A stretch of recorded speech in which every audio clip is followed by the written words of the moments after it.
Akartál már valamit olyan intenzíven, hogy az egyre távolabb és távolabbinak tűnt. Ez az állandó küzdelem néha frusztráltá és kimerülté tesz minket, nem igaz? Mi lenne, ha azt mondanám, hogy a vágyaid megvalósításának titka abban rejlik, hogy ne próbálkozz annyira keményen? Így van, a híres Neville Goddard, a manifestáció mestere azt tanítja, hogy a vágyunk még távolabb kerül, ha ragaszkodunk ahhoz a gondolathoz, hogy küzdenünk kell érte. Ma a fordított erőfeszítés lenyűgöző törvényébe fogunk belemerülni, amely feltárja, hogy a túlzott törekvés valójában akadálya lehet törekvéseink megvalósításának. Ennek a törvénynek a megértése nem csupán a perspektíva megváltoztatását jelenti, ez egy valódi fordulópont, amely átalakítja az álmaidhoz és céljaidhoz való viszonyodat.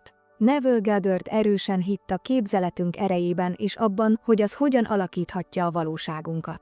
Amikor megengedjük magunknak, hogy vágyainkat már megvalósultnak képzeljük el, elkezdjük összehangolni a rezgésünket azzal, amit akarunk. Ehhez azonban meg kell értenünk, hogy feltételezéseink és hiedelmeink hogyan alakítják élettapasztalatunk hátterét. Szóval készüljetek fel! Ma megérted, hogy minél többet próbálkozol, annál kevesebbet érsz el, és hogyan fordíthatod meg ezt, hogy könnyedén manifestálódhass. Fedezzük fel együtt ezt a mély és felszabadító tudást, és fedezzük fel, hogyan élhetsz valódi énedből, és hogyan manifestálhatod bőségesen mindazt, amire vágysz. Értsünk meg egy alapvető fogalmat, amely gyakran észrevétlenül marad a vágyaink teljesítése során, a fordított erőfeszítés törvényét. Ez a törvény azt tanítja nekünk, hogy amikor túlságosan is keményen próbálkozol valamiért, a tudatalattid azt feltételezi, hogy nem rendelkezel vele, és ezért megerősíti a hiányát. Ez egy frusztráló és önszabotáló körforgást hoz létre. Nézzünk egy gyakorlati példát, képzeld el, hogy kétségbeesetten próbálsz elaludni.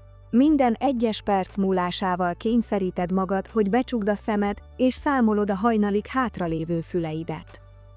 Minél jobban próbálsz elaludni, annál nehezebb lesz, nem igaz?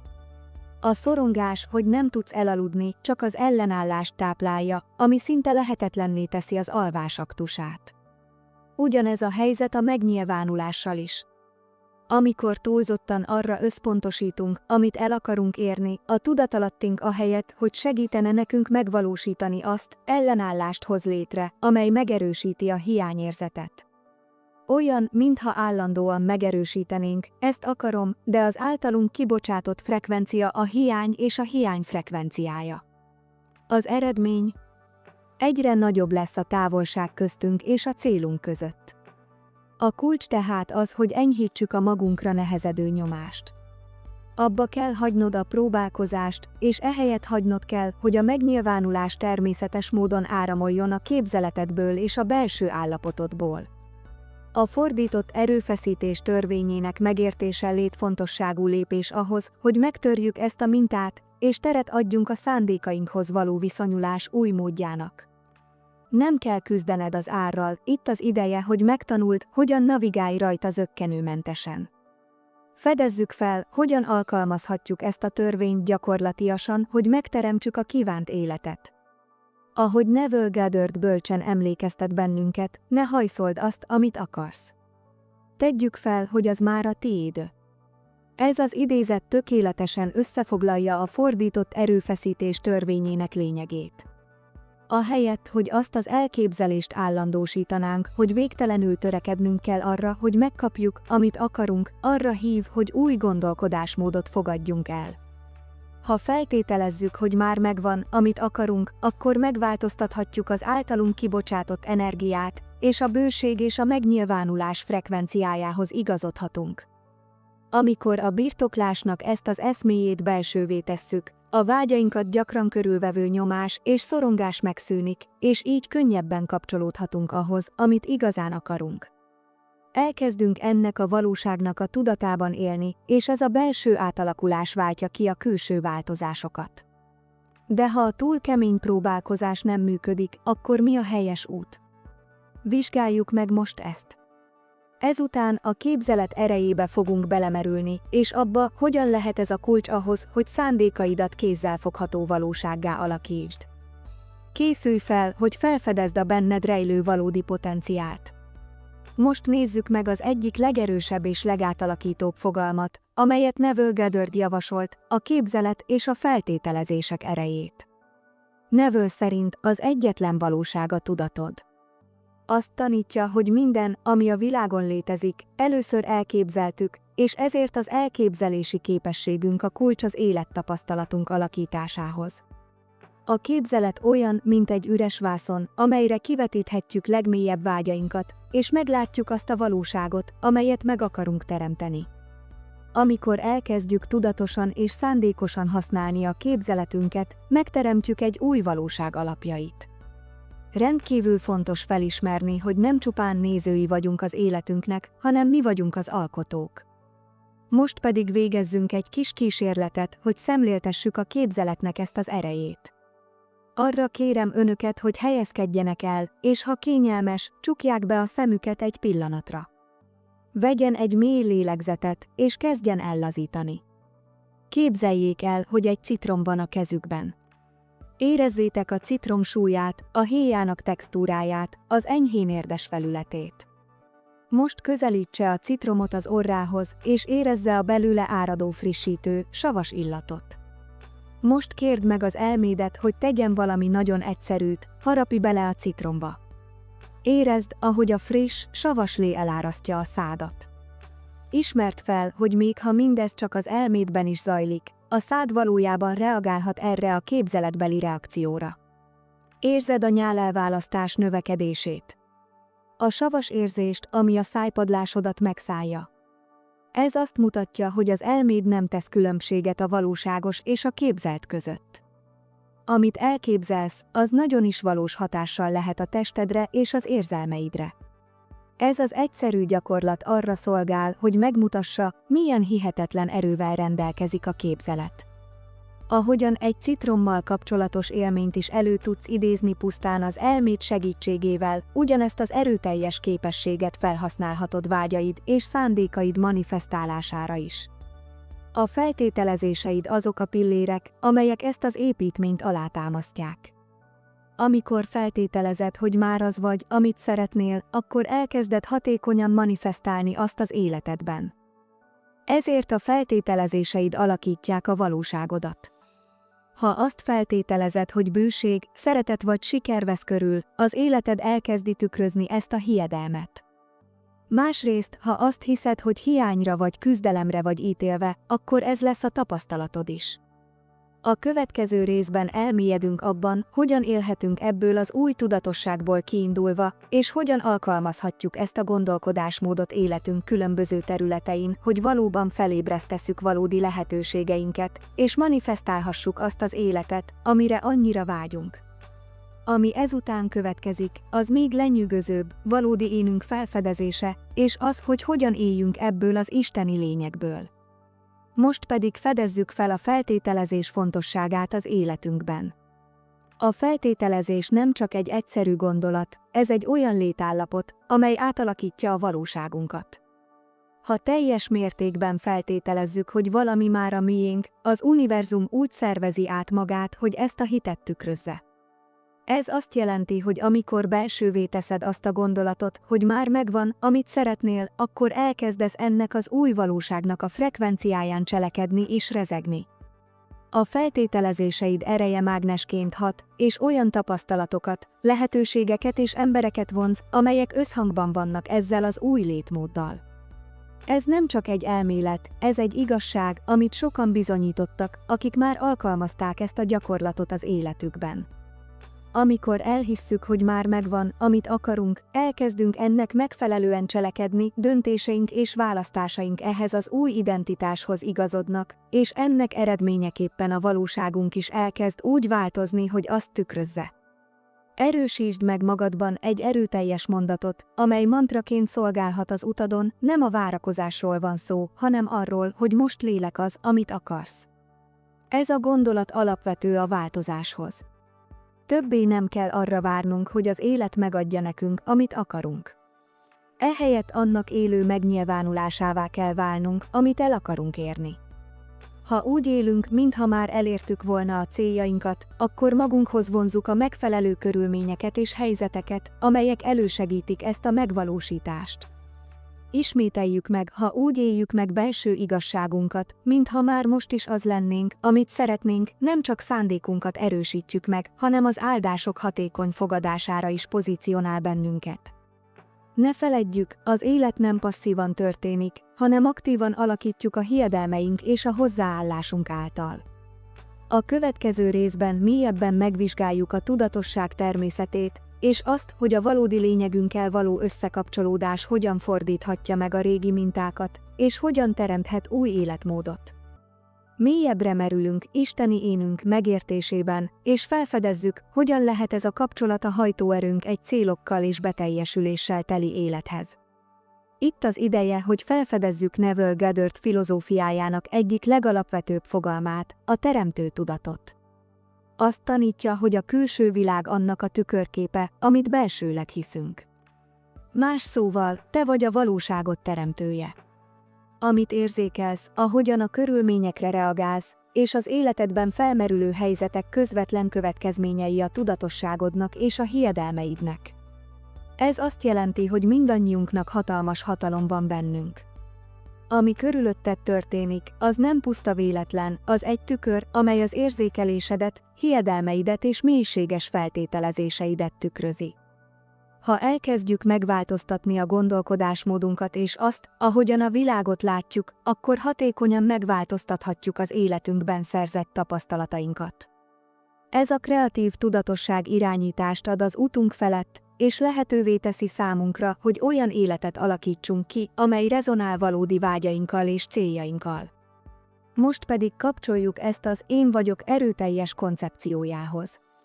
Minden alkalommal, amikor azt mondod, hogy én vagyok, meghatározod az identitásodat és manifestálod ezt a valóságot. Ennek a két szónak, az én vagyoknak óriási súlya van.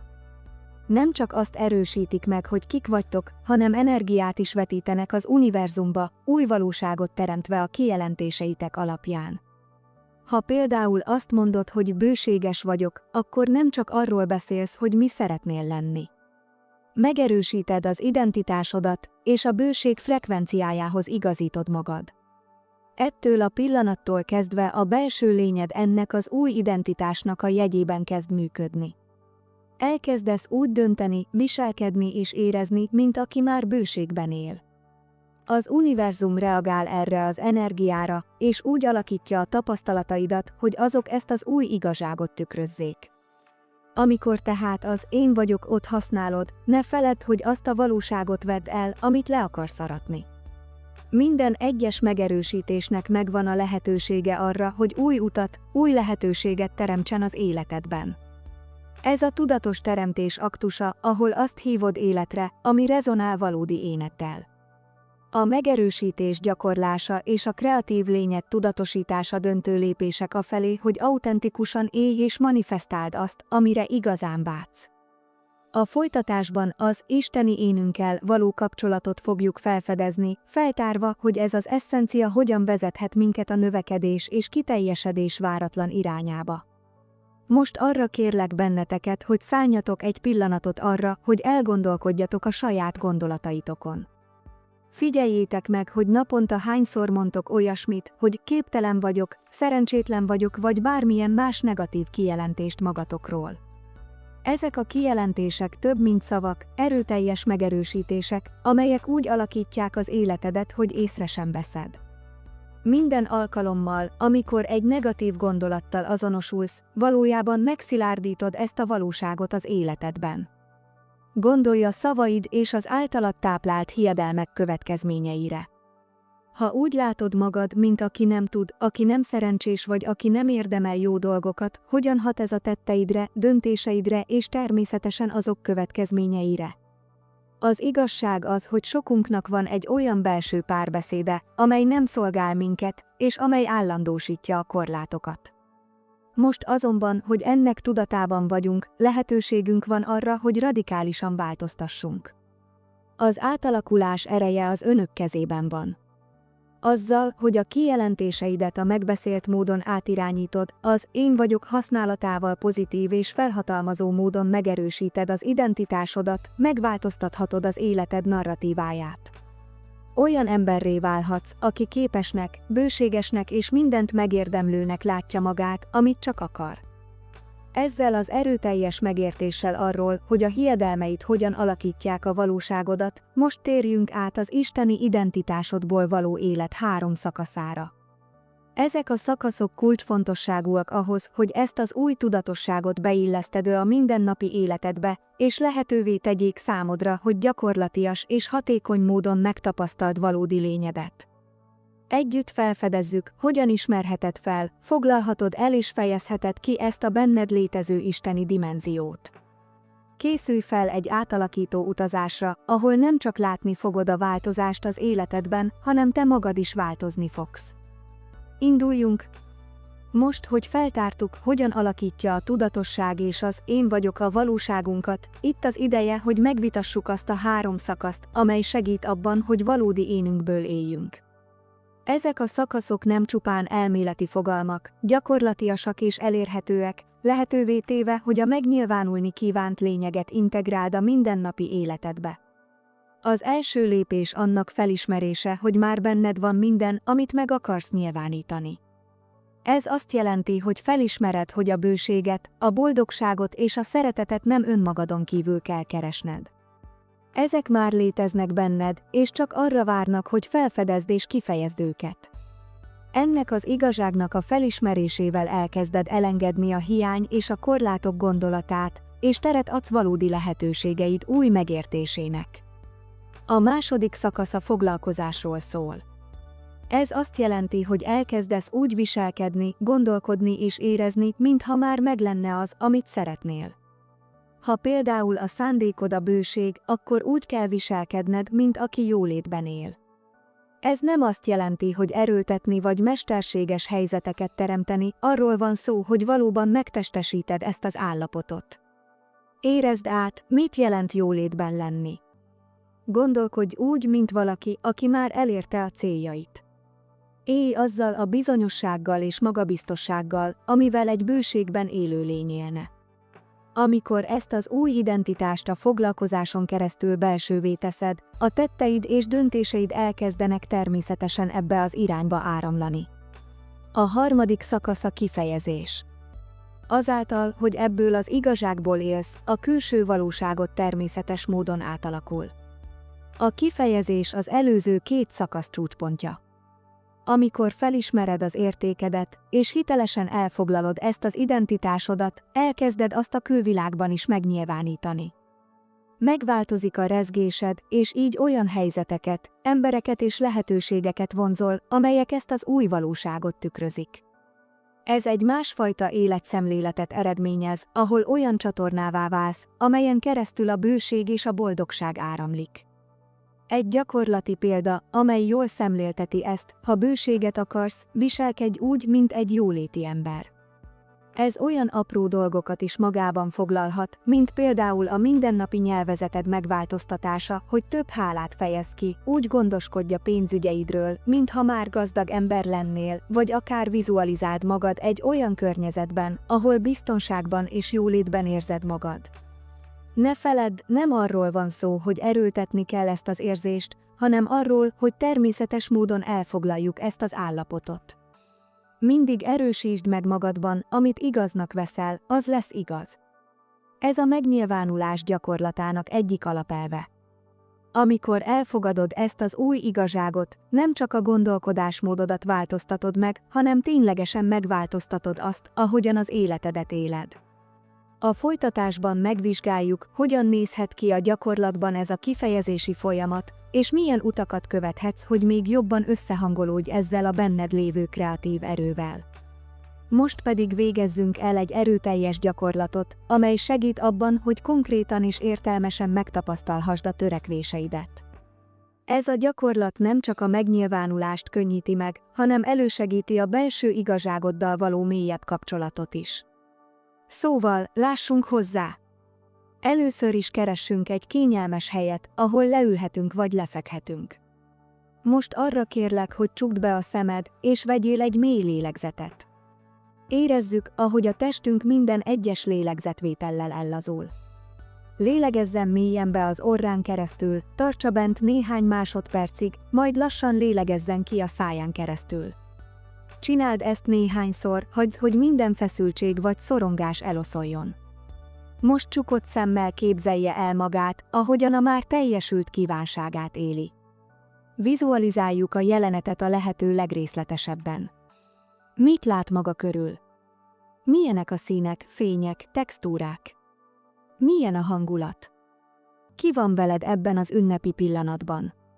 Érezze át a felismeréssel járó érzelmeket. Érezzétek az örömöt, a hálát és a boldogságot, amit átéltek. Olyan, mintha éppen most élnéd át, nem igaz? Miközben ezt a képet élénken tartja az elméjében, kezdje el kifejezni a háláját. Adj hálát, mintha már megkaptad volna ezt az áldást.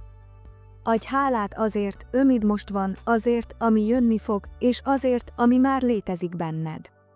Érezd, ahogy ez a hála lüktet a szívedben és sugárzik az egész lényedben. Most lassan kezdjétek el visszahozni a figyelmeteket a szobába. Mély lélegzettel kezd elmozgatni az ujjaidat és a lábujjaidat. Amikor készen állsz, nyisd ki a szemed, magaddal hozva a bizonyosság és a hála érzését. Érezd, hogy ez a felismerés nem csak egy lehetőség, hanem egy igazság, amely már létezik benned. Arra bátorítalak, hogy naponta ismételd meg ezt a gyakorlatot. Csinálhatod ébredéskor, lefekvés előtt, vagy bármikor a nap folyamán, amikor szükséged van egy pozitív lökésre. És kérlek, oszd meg tapasztalataidat az alábbi hozzászólásokban. Kíváncsian várom, milyen átalakulásokat és felismeréseket tapasztalsz az életedben. Ne feledd, minden alkalommal, amikor ezt a gyakorlatot végzed, erősíted a kapcsolatot az igazi éneddel, és teret teremtesz a megnyilvánulásaidnak, hogy valósággá váljanak.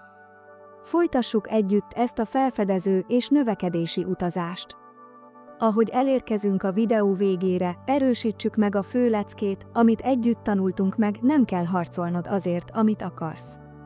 Csak azzá kell lenned, akinek már megvan. Ez a gondolkodásmódváltás az, ami mindent átalakít az életedben. Emlékezz a hatásos mondatra, amely mantraként szolgálhat az utadon, ne próbálkozz. Kezdj el lenni. Amikor elfogadod ezt az új perspektívát, megnyitod az ajtót egy olyan világ felé, ahol a törekvéseid nem csak álmok, hanem valóságok, amelyek körülötted formálódnak. Most pedig arra kérnélek, hogy a hozzászólásokban oszd meg velem egy erőteljes megerősítést, amely így kezdődik, én vagyok.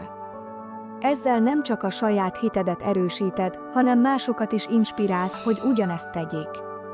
Az ilyen megerősítések láttán létrejöhet a pozitivitás és a támogatás hálózata mindannyiunk között.